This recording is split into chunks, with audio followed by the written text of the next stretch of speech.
Senhor Jesus, amém, igreja? Glória a Deus. A graça e a paz do Senhor Jesus, amém? Glória a Deus. Muito bom dia. Que Deus abençoe o nosso dia no dia de hoje. Muito feliz de nós estarmos aqui. Você que também está em casa, receba o nosso abraço em nome do Senhor Jesus. Sempre lembrando que Deus é bom. E o tempo todo. Amém. Que isso de fato seja uma verdade na nossa vida e no nosso dia a dia. Amém, igreja?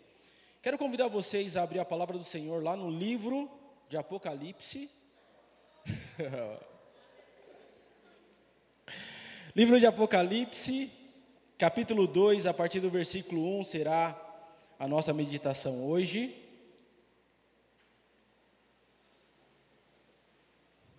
Glória a Deus. Creio que todos já acharam, né? Se você não achou, fica entre o primeiro e o último livro da Bíblia aí. Quantos acharam, digam amém. Quem não achou, diga escola bíblica. Todo mundo achou, ó, que bênção. Louvado seja o nome do Senhor Jesus.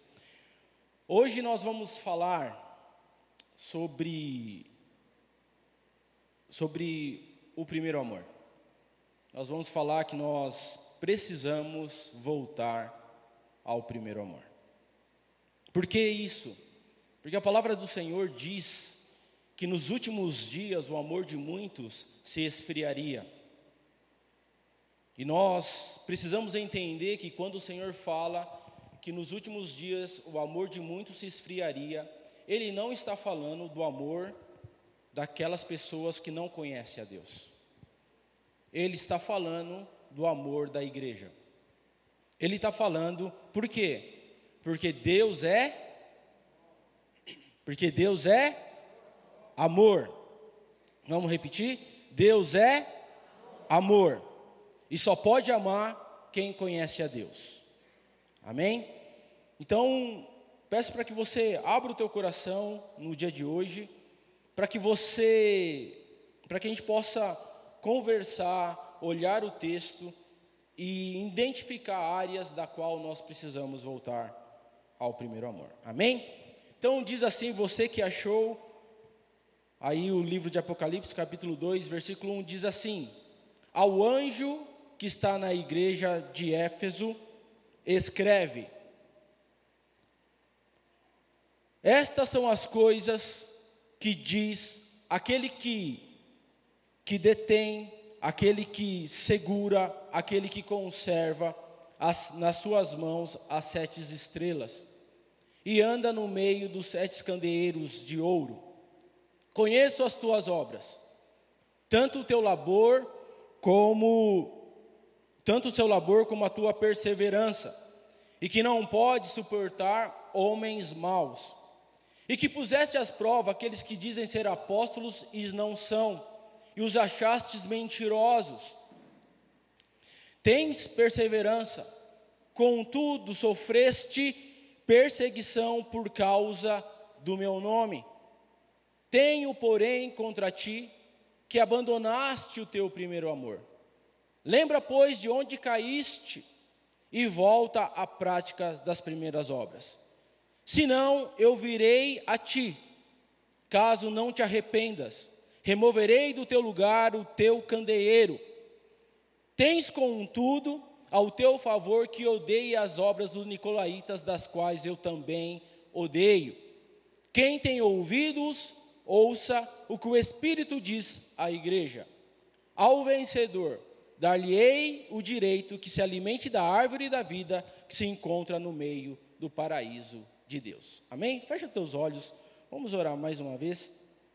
Muito obrigado, Senhor, por esta rica oportunidade que nós temos neste dia, Senhor, de nós, ó Pai, discorrermos sobre a Tua palavra. Já somos agraciados pelos louvores alçados aqui na Tua casa e pela Tua presença, Senhor amado. Mas agora, através do Teu Espírito, Senhor, fala conosco, Senhor amado. Abre os olhos e entendimento dos nossos corações, para que nós possamos, ó Pai, em nome do Senhor Jesus, Pai, ó Deus, entender e que nós possamos voltar à prática das primeiras obras, em nome do Senhor Jesus. Amém e amém. Quando João escreve o livro de Apocalipse, ele está na ilha de Patmos. Ele está preso por conta do imperador Dominiciano, que era considerado o segundo Nero pela perseguição que ele tinha contra a igreja do Senhor Jesus. O livro de Apocalipse, ele é um livro que nós chamamos o livro cinza, porque ele não tem uma cronologia, não dá para definir certamente toda a cronologia, e é um livro que ele foi escrito por uma pessoa, por um alvo específico, que precisava conhecer não somente a cultura, como toda a linguagem. Por isso que o livro de Apocalipse, ele é extremamente difícil de interpretar. Nós precisamos lembrar que João está preso na ilha de Patmos, e ele está preso porque ele prega o evangelho do Senhor. E aí, quando você que trabalha, talvez, se tem alguém que trabalha aqui e é carcereiro, sabe que quando um preso escreve uma carta, essa carta tem que ser lida e relida. Por quê? Para que possa, nada ali, se tiver algo que ele queira falar de algo dali de dentro da cadeia, para sair, ele não quer que isso aconteça. Então, acredita-se que o livro de Apocalipse foi escrito várias vezes, porque várias vezes João escreveu e teve que voltar. E aí ele usa essa linguagem, 7 estrelas, 7 candeeiros, então, para os irmãos terem ideia. E também havia uma dificuldade de linguística da época. Imagina, o Senhor fala para João escrever as coisas que iam acontecer, que estavam à frente do seu tempo. Você imagina naquela época, a palavra avião não existia. Como é que João iria descrever o avião? Então, é extremamente, por isso que muitas pessoas, na ânsia de querer dizer o que não sabe, acabam errando, e é por isso que o livro de Apocalipse nós precisamos ter muito cuidado ao interpretar ele. Éfeso era a capital da Ásia Menor, não somente a capital da Ásia Menor, mas também era a maior e mais importante cidade da Ásia Menor.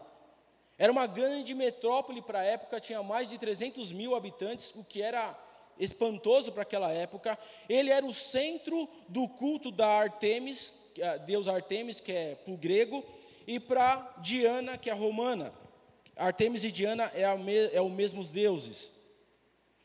O cujo templo constituía uma das 7 maiores maravilhas do mundo antigo. Esta cidade também era uma das mais importantes ao imperador romano como divindade. Então, o que acontece? Nessa cidade, o imperador Dominiciano, ele era cultuado como uma divindade, como Deus. Então, era uma das cidades mais importantes, ou seja, era uma cidade totalmente pagã. Onde que se você dizia que você era cristão, você corria sério risco. Nós precisamos entender, amados, e ver aqui, e algo precisa mudar na nossa visão em relação ao nosso Senhor. Quando nós falamos de Jesus, e não está errado, quando nós falamos de Jesus, vem a nossa imagem, normalmente Jesus crucificado, sim ou não? Sim ou não? É a imagem que nós temos, e nós temos sim que pregar Cristo crucificado, mas Cristo ressurreto. Mas nós precisamos entender que este momento na cruz do Calvário foi apenas um momento na vida de Jesus. Nós precisamos entender e trazer para as nossas vidas de quem fato Jesus ele é. Quando nós olhamos a palavra do Senhor, aí em Apocalipse capítulo 14, capítulo 1, mas a partir do versículo 13, diz assim: e no meio dos candeeiros, semelhante ao Filho do Homem, com vestes talares, cingindo a altura do peito, com uma cinta de ouro. A sua cabeça era branco, alva como a lã, como a neve. Os seus olhos eram como chama de fogo. Os seus pés eram semelhante ao bronze polido, e como refinado na fornalha. E a sua voz, como a voz de muitas águas. Tinha na mão direita 7 estrelas, e da sua boca saía uma espada afiada de 2 gumes, e o seu rosto brilhava como a força do sol do meio-dia. Você pode aplaudir Jesus Cristo? Você pode glorificar Jesus Cristo por isso?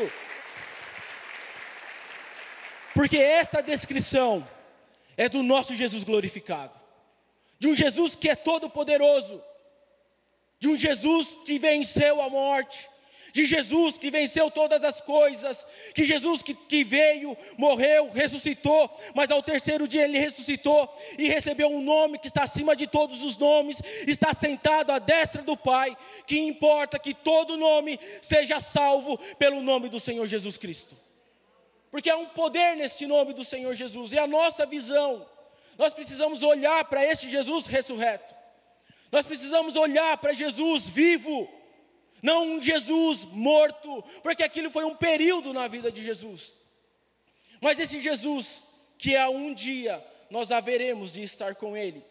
E note que a palavra do Senhor diz, quando fala ao anjo que está na igreja de Éfeso, quem é este anjo? Lembrei aqui hoje, que ontem falaram de um anjo que ia preparar o café da manhã. Não é este anjo, só o pessoal que estava na célula vai entender disso. Não é este anjo.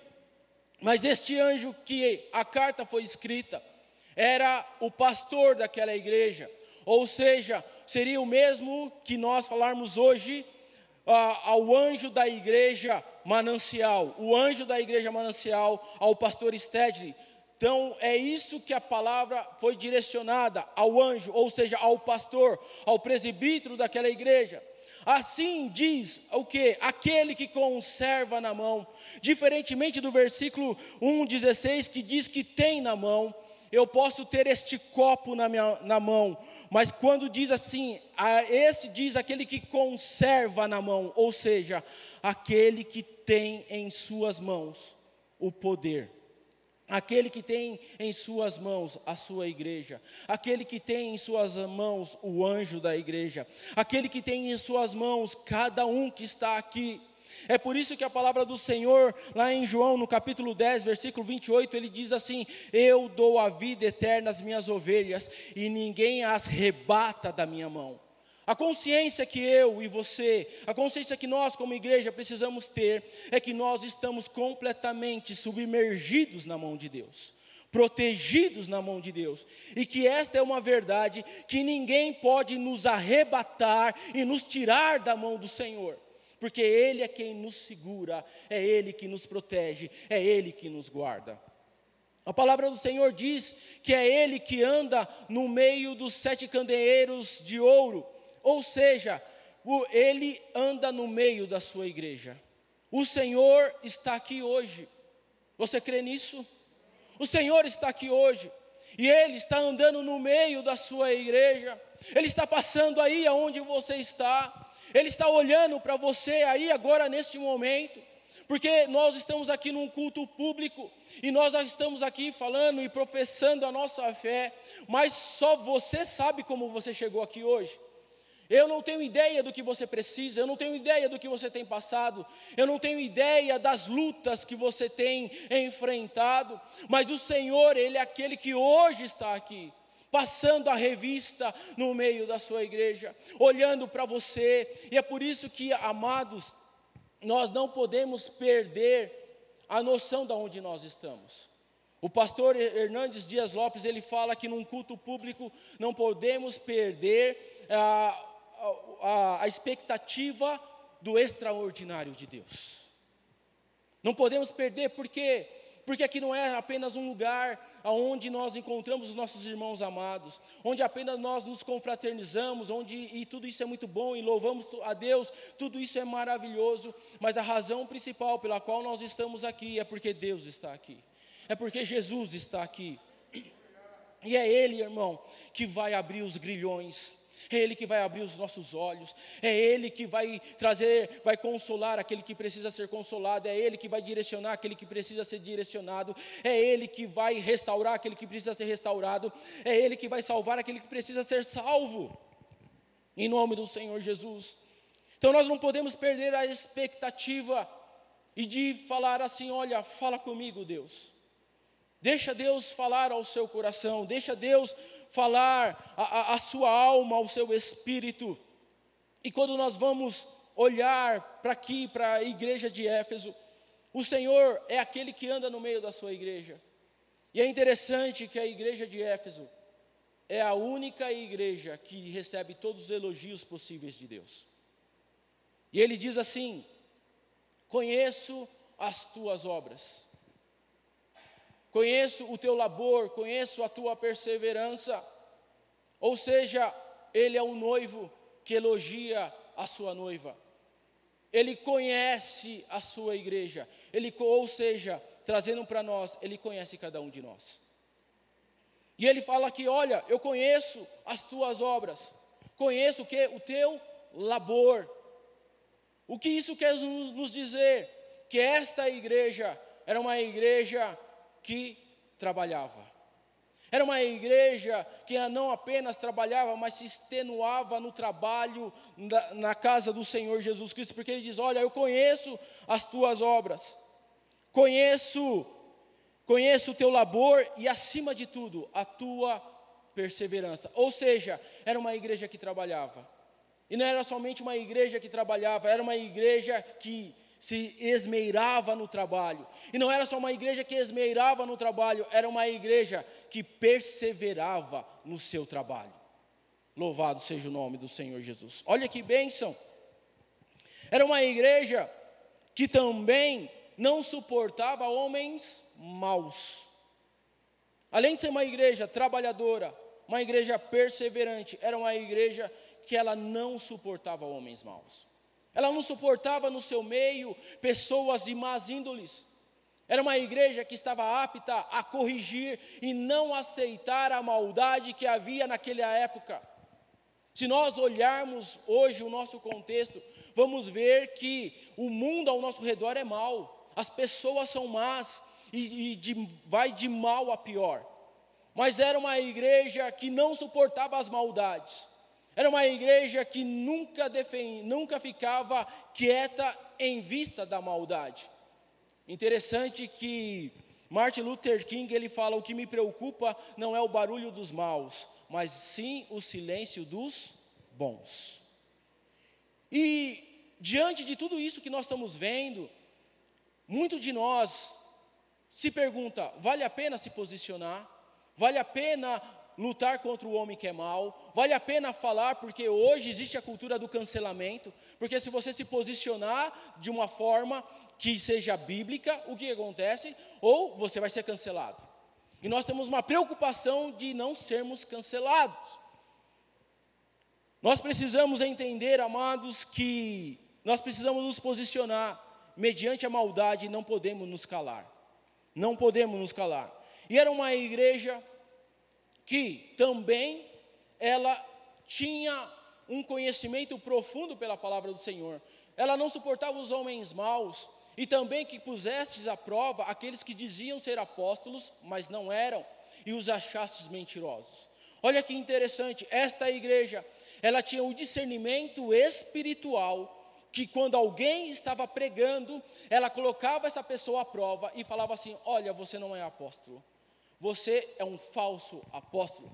Quando Paulo edifica esta igreja, antes de sair desta igreja, Paulo ele faz uma advertência: eis que os lobos estão à porta, estão querendo entrar dentro da igreja. E é uma advertência. E esta igreja de Éfeso, que foi alertada por Paulo, ela tinha um conhecimento bíblico muito apurado. Ela tinha o discernimento espiritual. Quando alguém pregava a palavra de Deus, quando alguém dizia que falava da parte de Deus, ela falava: você não é, você é um mentiroso. E isso por quê? Porque eles conheciam a palavra de Deus. Eles tinham conhecimento da palavra do Senhor, eles tinham conhecimento das doutrinas, eles tinham conhecimento daquilo que era correto diante de Deus. E eles tinham também o zelo do quê? Que eles odiavam as obras dos nicolaítas. E quem são os nicolaítas?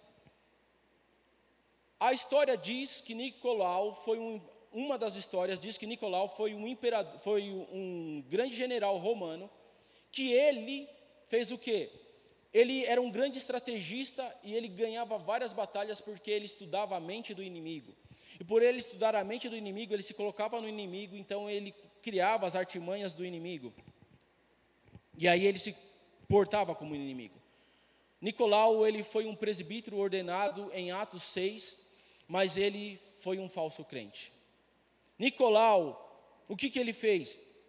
Ele trouxe para dentro da igreja uma ideia que para que a graça pudesse ser maior, você tinha que pecar mais. Quanto mais você pecar, mais a graça vai ser maior. Ou ele falava, olha, para você vencer o adultério, você precisa adulterar. Para você vencer a mentira, você precisa mentir. Olha, para você vencer a ganância, você tem que ser ganancioso. Para vencer a glutonaria, você tem que ser um glutão. E ele trouxe imoralidade para dentro da igreja. Por isso que o Senhor fala, olha, eu tenho com teu favor que também odeia as obras dos nicolaítas. Ou seja, a imoralidade dentro da igreja. Não é diferente dos nossos dias de hoje. O que nos olha para esta igreja e nos faz prestar atenção que a nossa preocupação não é somente com os de fora. Porque os que estão lá fora, nós sabemos quem eles são. Nós sabemos que eles não são de Deus. Nós sabemos que eles não amam a Deus. Nós sabemos que eles não têm compromisso com a palavra do Senhor. Mas o problema é aqueles que estão dentro da igreja. Farley Labatut, que é lá da igreja do pastor Luciano Subirá, ele fala que os maiores inimigos da verdade, muitas vezes estão nos púlpitos, estão escrevendo os livros, estão disseminando heresias dentro da igreja. Esta era uma igreja que combatia as heresias. Esta era uma igreja que não aceitava a distorção das doutrinas. Esta era uma igreja que não aceitava a imoralidade dentro da igreja. Ela não aceitava os homens maus dentro da igreja. Era uma igreja que se posicionava. Era uma igreja que trabalhava. Era uma igreja que perseverava. Era uma igreja que diz aqui que sofrestes provações por causa do meu nome.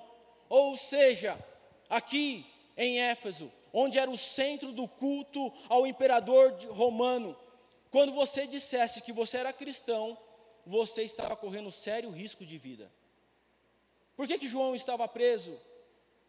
Por que esta igreja, o Senhor está fazendo um elogio a ela? Olha, suportasse provações por causa do meu nome, porque era uma igreja que tinha zelo com o nome de Jesus.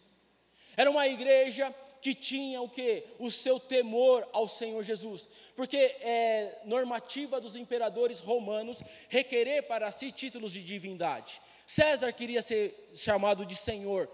Os imperadores queriam ser reconhecidos como divindade. E quando chegava o dia do culto ao imperador, e aí todo mundo ia, e tinha aquelas casas das quais os crentes não iam, e falavam assim, por que você não foi?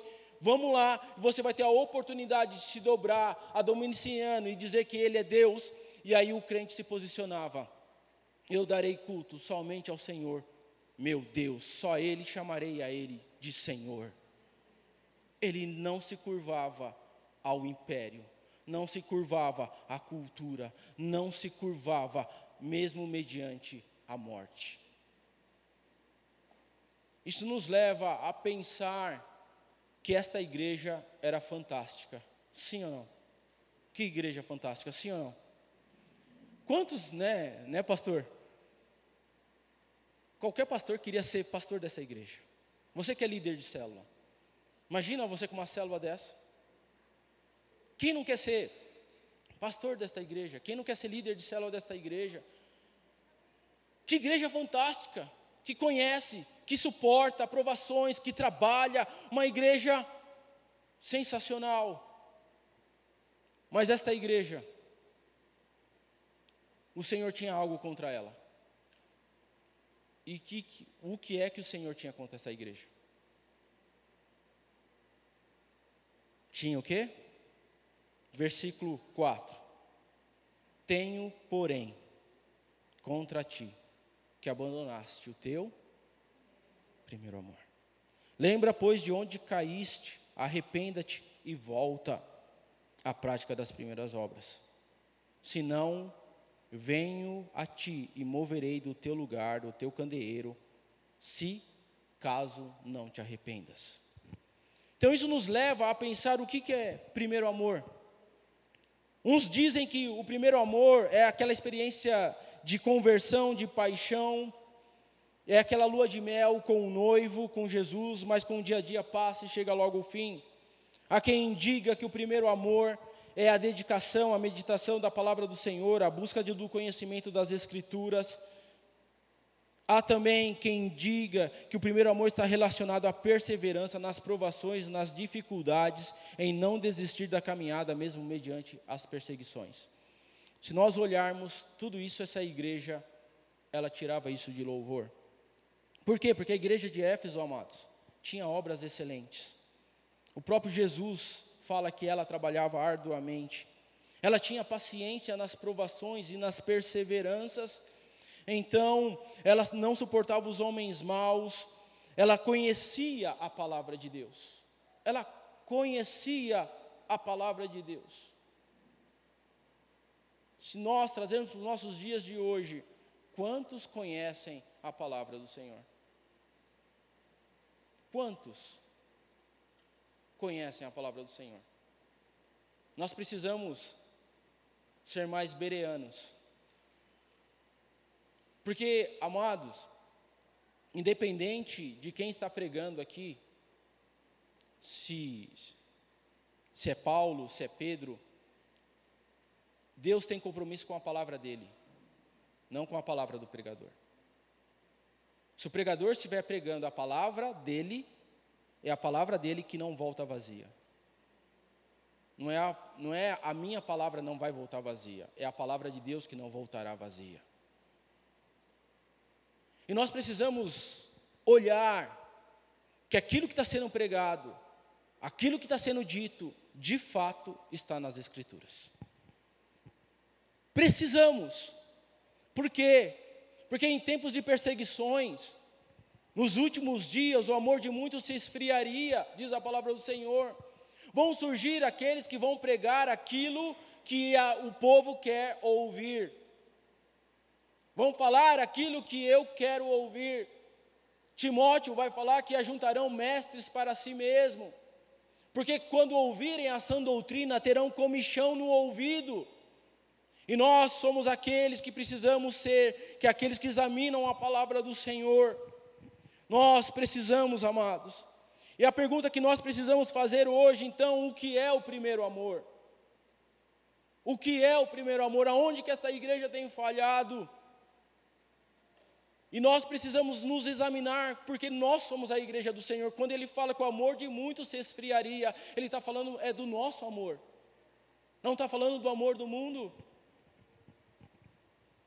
E aí nós vamos ver, porque tudo isso se conecta aonde? Ele nos amou primeiro, é por isso que nós o amamos. Todo amor procede de Deus, e só podemos amar porque Ele nos amou. E todo aquele que diz que ama ao Senhor é aquele que guarda e obedece os seus mandamentos. E isso é algo muito claro. E quando eu começo a me relacionar com Deus, e se este meu amor pelo Senhor, ele é abalado, logicamente todas as coisas serão abaladas.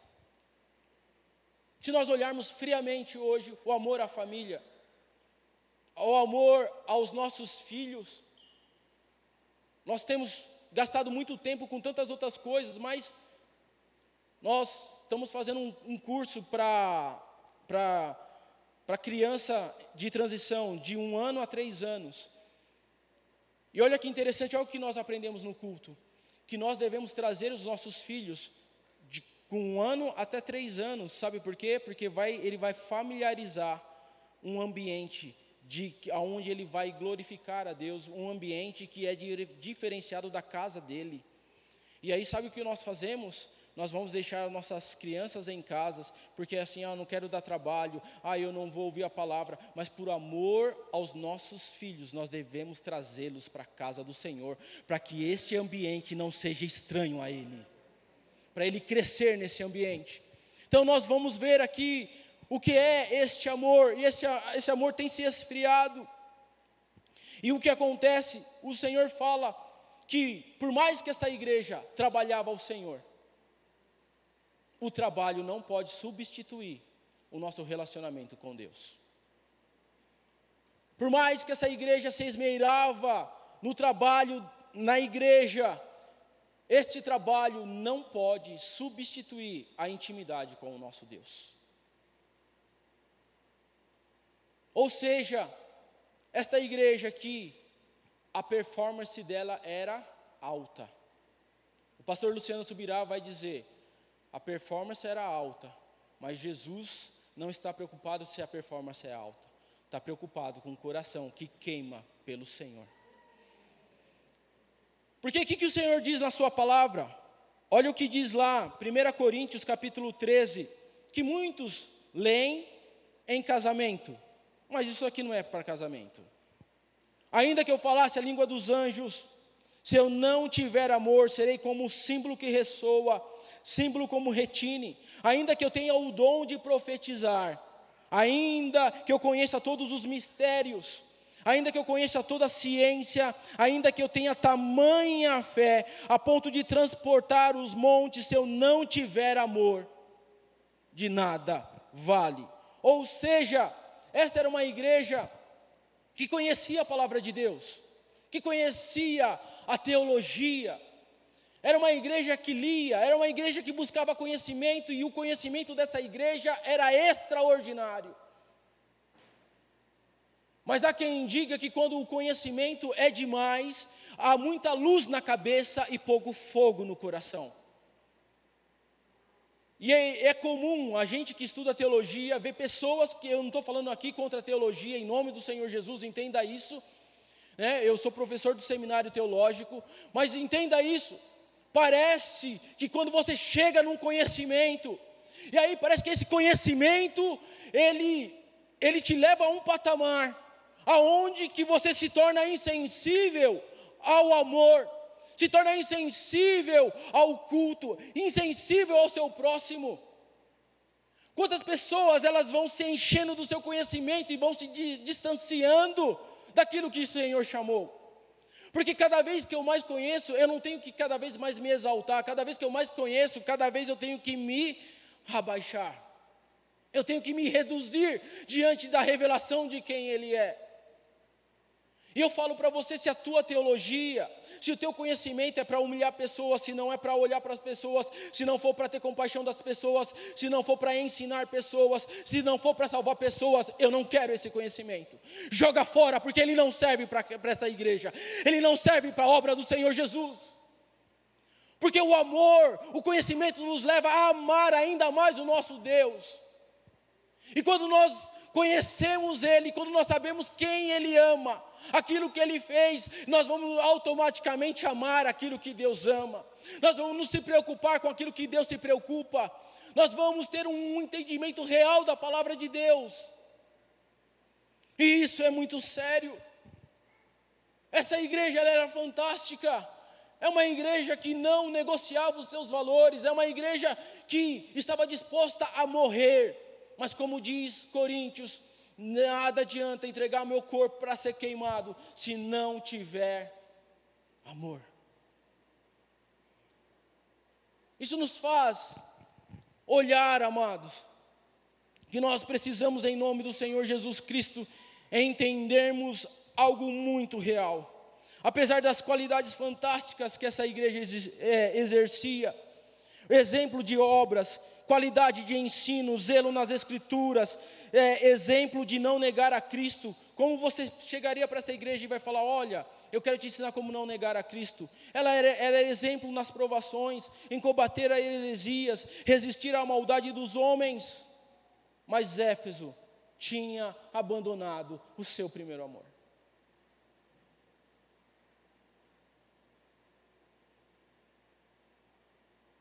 A igreja de Éfeso abandonou o amor às vidas perdidas.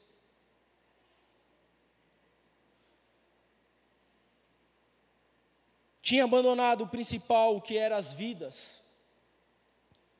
Jesus, ele deixou o seu trono de glória para vir buscar aquele que havia se perdido.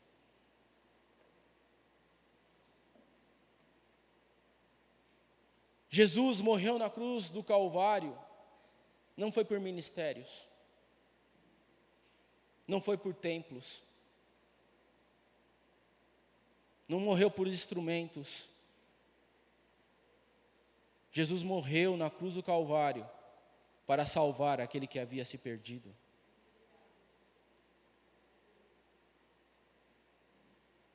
Jesus se dedicou, morreu, ressuscitou por vidas.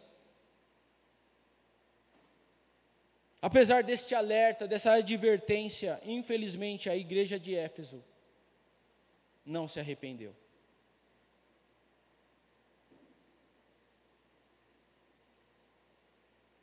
Todas essas qualidades que nós falamos aqui, são qualidades que nós devemos ter. São qualidades que nós devemos fazer. Nós precisamos trabalhar para o Senhor. Porque a seara é grande, mas os trabalhadores são poucos. Nós precisamos. Existe muita necessidade dentro da igreja. Se você não existe ministério de você ficar sentado, se você não sabe o que fazer, procura-nos, que nós vamos direcionar você. Nós temos que trabalhar para o Senhor, nós temos que perseverar pelo Senhor. Nós temos que conhecer o nome do Senhor, nós precisamos ter relacionamento com a palavra de Deus, nós precisamos conhecer a palavra do Senhor. Precisamos tudo isso. Mas nós não podemos deixar de amar. Não podemos perder o foco, não podemos perder a visão, porque tudo isso que nós devemos fazer com amor. Este não pode ser mais um culto de domingo, onde nós vemos ao nosso lugar de costume.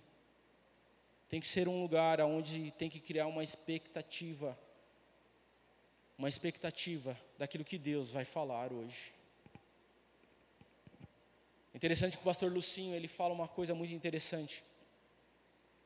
Quando você pensa de vir à igreja, sua mão sua, seu coração bate mais forte.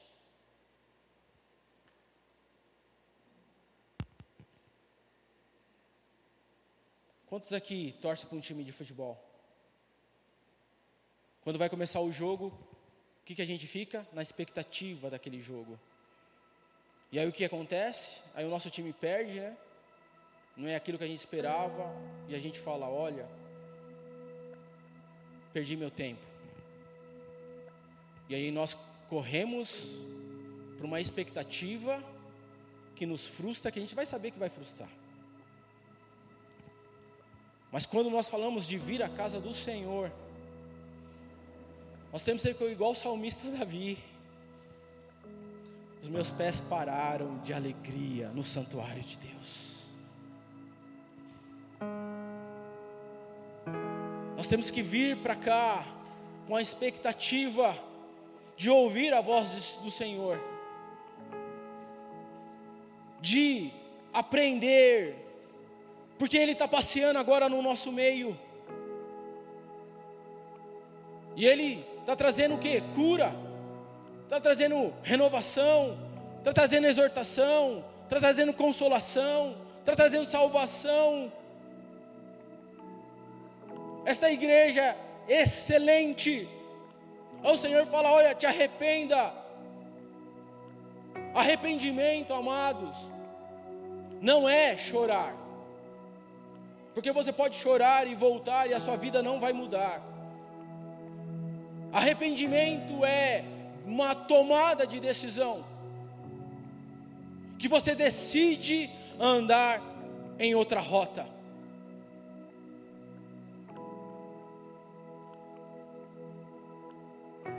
É amar aquilo que Deus ama. Você que é pai, você que é mãe, que está aqui, o teu maior legado, o teu maior projeto nesta vida é o seu filho. Você é quem direciona o seu filho na vida. Os filhos são herança do Senhor. Feliz aquele que tem suas aljavas cheias dele. É como a flecha na mão do arqueiro. É você que vai lançar o seu filho, é você que vai lançar a sua filha. E você precisa começar consertando dentro da sua casa esse relacionamento, e olhando para quem? Para Jesus. Olhando para Jesus e fazendo uma pergunta: Senhor, Por que o Senhor deixou os céus? Por que o Senhor veio na terra? Ele veio porque Ele veio buscar vidas. Nós precisamos amar vidas. Nós precisamos se interessar por vidas. Nós precisamos amar, servir, influenciar. Esse é o tema da nossa igreja. Olha que interessante, lá em João, capítulo 21, versículo 15 ao versículo 17. E depois de terem jantado, disse Jesus a Simão Pedro: Simão, filho de Judas, filho de Jonas, ama-me mais do que esse? O que acontece? Pedro tinha negado Jesus, mas Jesus vai atrás de Pedro, e eles estão jantando aqui, e Jesus pergunta para Pedro: Pedro, você é ágape, ou seja, o amor que procede de Deus? Pedro responde: eu filéu. O que é filéu? É um amor de interesse, é um amor de troca. Jesus pergunta: Pedro, tu ágape? Pedro, eu filéu, ou seja, eu amo porque você me ama, eu me relaciono com você porque você se relaciona comigo, eu estou com você porque você me faz bem. É uma troca. Este amor não é o amor que Deus está interessado. Eu sou teu amigo porque você é meu amigo, eu me relaciono com você porque você é um dono de uma empresa. Não é isso. Pedro responde: filéu. O Senhor pergunta mais uma vez: Pedro, tu ágape? E Pedro: eu filéu, ou seja, eu te amo no nível relacional. Eu amo porque você pode me dar algo em troca. Mas Jesus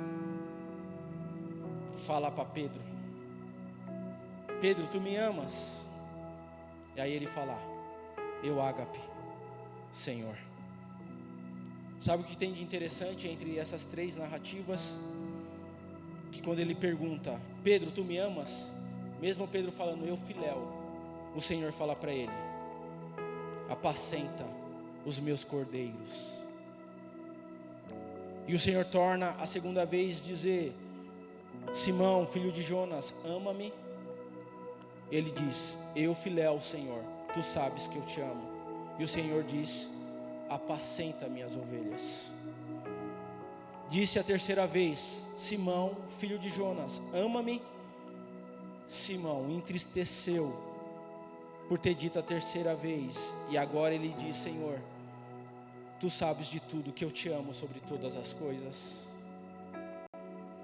E o Senhor fala: apacenta as minhas ovelhas. Quero te convidar a ficar de pé. Quero te pedir, fecha os teus olhos.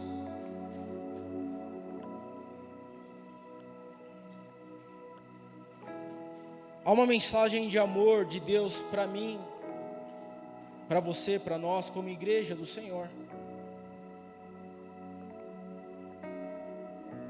E eu sei que nós temos qualidades imensuráveis, mas o Senhor está hoje aqui, andando no nosso meio, passeando no nosso meio, aonde você está, te tocando, te abraçando e te chamando. Lembra de onde caíste? Volta à prática das primeiras obras. Ou seja, ei, lembra do começo, que você queria falar de Jesus para todo mundo, que você queria que todo mundo sentisse aquilo que você estava sentindo, que você queria falar dos milagres, que você queria falar do seu testemunho. Olha o que Jesus fez por mim, Ele pode fazer por você. Olha, eu encontrei um tesouro precioso, e esse tesouro é Jesus. Você precisa conhecer, você precisa ir lá na minha igreja, você precisa ir lá na minha célula, você precisa conhecer o povo que eu ando. Ele é diferenciado, eles abraçam os perdidos, eles amam aqueles que estão desviados. Vai lá, porque é um ambiente de amor, é um ambiente de transformação, é um ambiente de milagre. Aleluia. Ei, o Senhor nos está chamando para voltar, porque Ele te alcançou para que você alcance outras pessoas. Deixa o Espírito Santo de Deus mover sobre você.